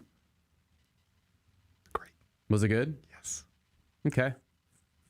I like a chimichurri on my steak. I like that. I like a little chimichurri on my steak. Here's the thing. If I'm being completely honest with you, out in public, you ain't going to see me with no condiments around my steak. But when I'm by myself, ain't nobody looking. I don't mind dipping a little bit. Oh, no. We've talked about this. I like that. I don't mind dipping a little bit. Give me the A1 at the fancy steakhouse. Put it next to mine. No, I can't do that. No, I can't be seen in public. Yeah. This is one of those things. Yeah. There's things in life that you're comfortable doing by yourself, but you wouldn't want to do them in public. Hell no. Oh, yeah. Well, yes. But when it comes to steak. On the list of those things, steak sauce is one of those things for me. Nah, dude. I'll go to Folks Folly and I want some steak sauce with my steak. I can't even sit next to you. I wouldn't be able to sit next to you. I would have to get up and leave. Medium rare, and I want to dip it in steak sauce. I can't do it. I can't sit next to you. Yeah. If you're in the privacy of your home, you can do that. But not out in public. Can't do it out in public. Can't pull out your whip. I don't care. Can't pull out your steak sauce in public. You can pull out your steak sauce at home. Play with your steak sauce at home.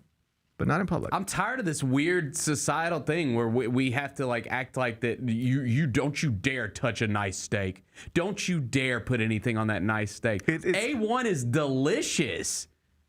It's so good. Why can't I dip my steak in it? How you feel about Heinz 57? I like that shit too. Put it on my steak. I'd dip a French fry in it. Yeah. You're making a decent point. I am acknowledging to you, I don't mind dipping. But I'm also telling you I will not dip in public. Well, that says more about me than it does anything, doesn't it? What am I so worried about? I don't know what you're worried about. Give me the steak sauce. Bring it out to the table. Put it on the table. I think I'm worried about being judged by the server. I'm worried about being judged by the chef. They don't want me to do anything to this steak other than put it in my mouth. And I don't want to disappoint them. But if they're not around to see me, they're not around to see me. But in public, I don't want to disappoint anybody. I don't want to disappoint anybody. That's the thing. Is I'm here. I'm already acknowledging that your steak is good. If the chef sees you, if that server judges, any servers in the chat, let Bennett know. You're at Folks Folly. May I take your order, please? Yeah, I'll take the filet, medium rare. Bring A1. Yes. They're walking back and they're judging.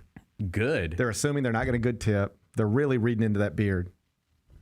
I might give a better tip if you bring out that bottle of A1 without me asking. How about that? I think they're judging. How about that? It's fine, but I think they're judging you. Whatever. I don't care. All right. Anyway, I'm glad Europeans are enjoying I am too. Our food. I'm fired up for the World Cup. Oh, you're all going to be up 10 pounds, though. You're all going to be up 10 pounds by the time you get back home. Sweat it off. You can sweat it off. Number 5. FIFA has revoked tickets for Iranian fans who were hoping to come to the World Cup. No. Yes. Oh, yes. Where is Iran right now? Because you know these teams are all like... You don't know where Iran is? Well, no. Right next to the Strait of Hormuz. Iran is, yes, Iran is very right next, familiar geographically. Iran is right next to the Strait of Hormuz. No. But like Spain was staying in Chattanooga, which was interesting, right? Like, I saw like Lionel Messi was at Texas A&M. Yeah, I take it that a lot of these teams that have come here are staying on site at cities, towns that aren't World Cup sites, right? Where I guess they're practicing and stuff like that. So I saw Spain was in Chattanooga, which was like, whoa, that's random. And so I wonder where Iran is. Is it Iran or Iran? Iran. You only say I'm Iran. Such a redneck. Or I've said Iran like my whole life. Yeah, it's hard to. I gotta catch myself. I understand, Iran. And I'm probably saying it wrong, sorry. but it's a not an I. Yeah. I actually know the answer. They're in Tijuana. We won't even let them in the country. They're in Tijuana. They're like on the border, but on the wrong side of the border. They're on the opposite side of the wall that we were supposed to build, I think, or something. Oh, they're in Hey, Iran's got us. They're in Group G with Belgium, Egypt, and New Zealand. They might get out of that thing. And if not, they can just close the strait. I guess so. Just close the strait. Yeah. Be down 2-0 at the half and just close the strait. Who gives a shit? Just close the strait. So here's the way it works. FIFA allocates all 48 teams 8% of the stadium capacity. Okay. Is given to that country to sell, to disperse within its country. So, 8% of the stadium, whatever stadium France is playing in, those tickets were distributed in France. 8% of what you got it. And Iran was supposed to be like everybody else. Yes, they're in this. Yep. And we said, no, you can't come. You're not allowed to get the tickets. You're not allowed to get the tickets. And if you got the tickets, we wouldn't. In truth, they weren't even going to be allowed. We don't let anybody in the country anymore.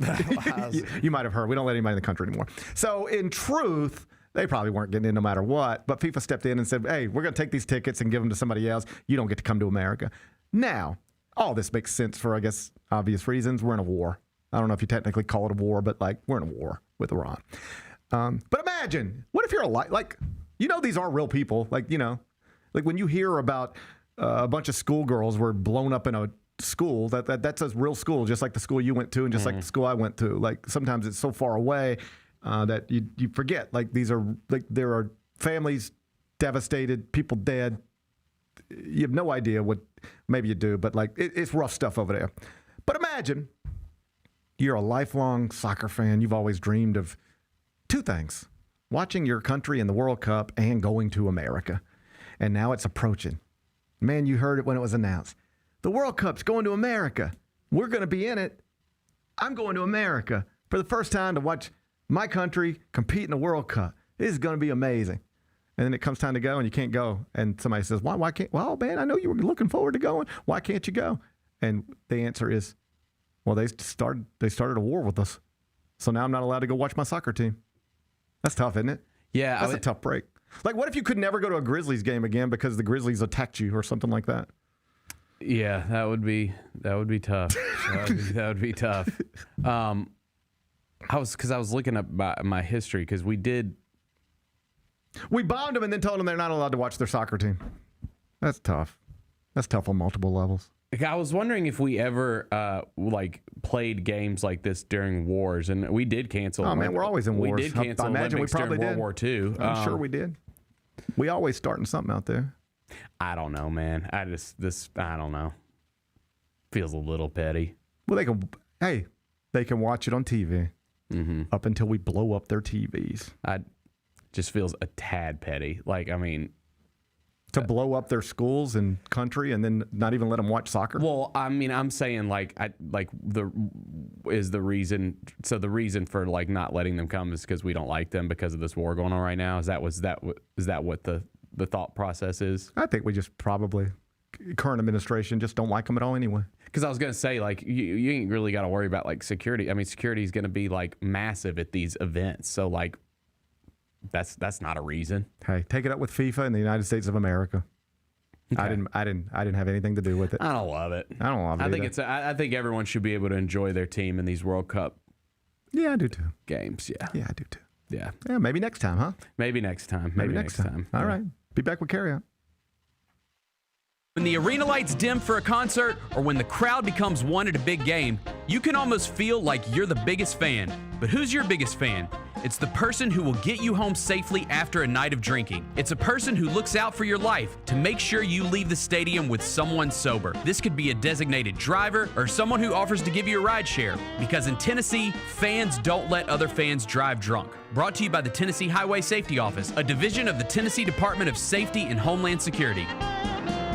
Grizzlies, take your fandom to the next level by becoming an MVP. How long have you been an MVP? Since day one. Enjoy the great benefits of being a season ticket member. Pre-game MVP moments, including Autograph Alley, exclusive Grizz gear deals, access to member or MVP-only player events, and much more. He's been an MVP for 22 years. Become a Grizzlies MVP today.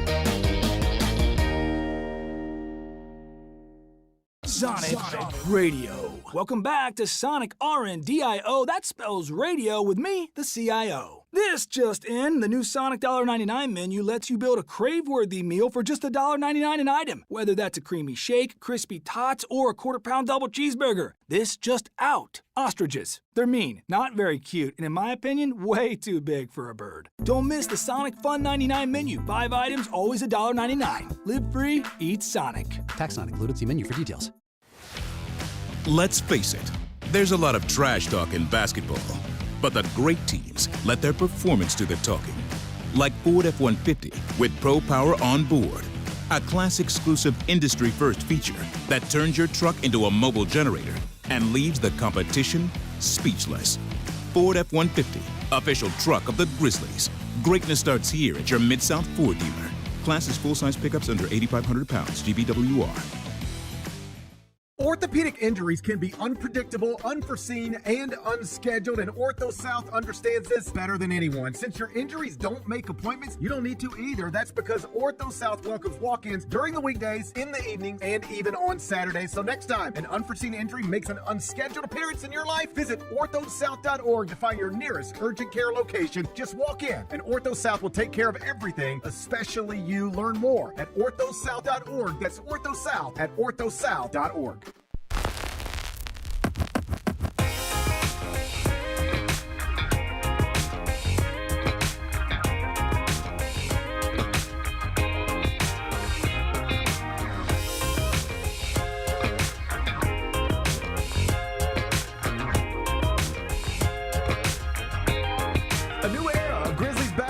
Taking shape, and you can be here from the very beginning at the 2026 NBA Draft Party presented by Southland Casino Hotel at FedEx Forum.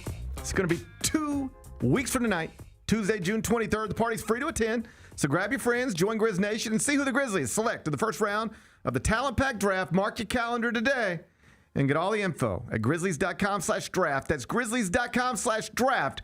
Let's do carryout. It's time for GP's Carryout. One final segment filled with stuff to take with you. It's not everything you need to know, but it's most of it. What did we miss today? Another update in the Brendan Sorsby situation. A judge has set his next court date. You're going to love this. You know when it is? February. 2 weeks after the national championship game. Of course. So that's it. Like, they're not back in front of a judge until February. And that means the injunction is going to stand until February at the latest. So what do you think happens here? He plays the whole season, then goes back to court in February. Judge rules against him, retroactively ruled ineligible. It's the Derrick Rose thing. Yeah. I think you're right. That'd be tough. It is wild that Texas Tech is just. I understand it. They're trying to win football games, and he gives them a better chance to win football games. But what I gather from other college administrators, coaches, is this: we all know now that we can take basically anything, put it in front of a local judge, and the community pressure can play a role in getting a favorable ruling. Like, Texas Tech fans are going crazy because there's just something clipped from me on the Island College Basketball Podcast. This is just where you're too close to it. You just can't see it clearly. Trust me, if this was a Texas football player, Texas Tech football fans would think I'm the smartest person in the world right now. But because it's a Texas Tech football player, it's everybody else who thinks I'm smart and they think I'm dumb. Right. what I gather from other people and is like you would just hope that you'd all stand up and say, you just can't do it. Like, we probably all have somebody on our team who's gambled in ways that they shouldn't have. But like once you're caught, you're caught. And it's just, this is a line all of us should never cross. This is what basketball coaches were trying to say. If we all just agree not to recruit professional players, then we won't have professional players. We all said we don't think they belong here. So let's just, none of us take them. And then we're good. But they can't help themselves. Right. They all agree they don't belong here. But when presented with an opportunity, here's a pro. He can make your team better.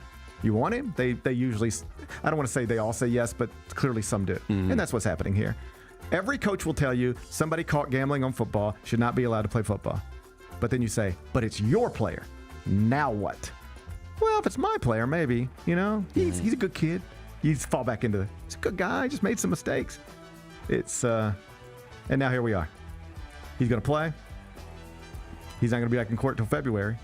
And that means the season will be uninterrupted, but it could get interesting just as soon as it's done. What's today's biggest game? Stanley Cup Final Game 4, Hurricanes, Golden Knights, T-Mobile Arena in Las Vegas. Carolina, I can give them to you at -115. Vegas Knights, I can give them to you at -105. Puck drops at 7 on ABC. How you going to act? Man, I'm going to go Canes. I'm rooting for the Canes. Yeah, I want them to even this thing up. I thought they were going to get Game 3. Yeah. But they got away from them pretty quickly. Yep. Tonight's a bounce back opportunity. Bennett says take Carolina Hurricanes -115 on the road. You can watch it on ABC. What are we watching on TV? Have I told you about Cape Fear? I've seen Cape Fear, the movie. Okay. Well, I've seen the Martin Scorsese one. I haven't seen the original. Okay. Cape Fear is wild. It was originally a book. Yeah. Okay. Called The Executioners, maybe? Mm-hmm. Yeah. Called The Executioners. It was a book. Yep. Then they made it into a movie in 1962. Robert Mitchum, I believe. Look at you. Yeah. Is that right? No, it's John D. McDonald. Son of a... But good guess. I wouldn't have guessed that. I never even know that name.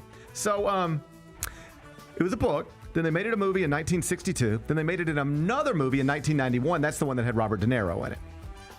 Now they've made it into a television show. Wait, it was Robert Mitchum. Okay.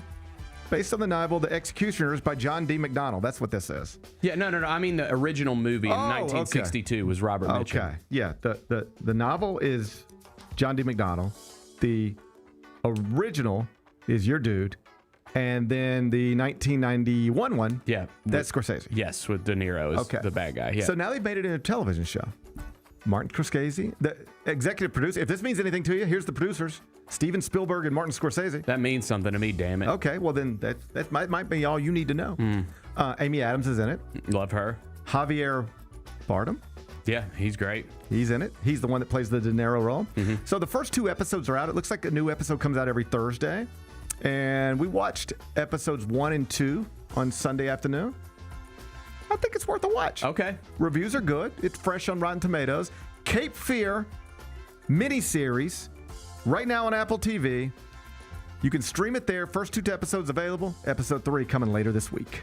What's the best thing we've read? Brad Bach in CBS Sports has a column headline this way. Nick's win streak is finally dead, but it's still the Spurs who are clinging to life in the NBA Finals. He filed it last night. If you want to read it, it's on the homepage right now, cbssports.com. What's on tap for tomorrow? Well, tomorrow will be Wednesday.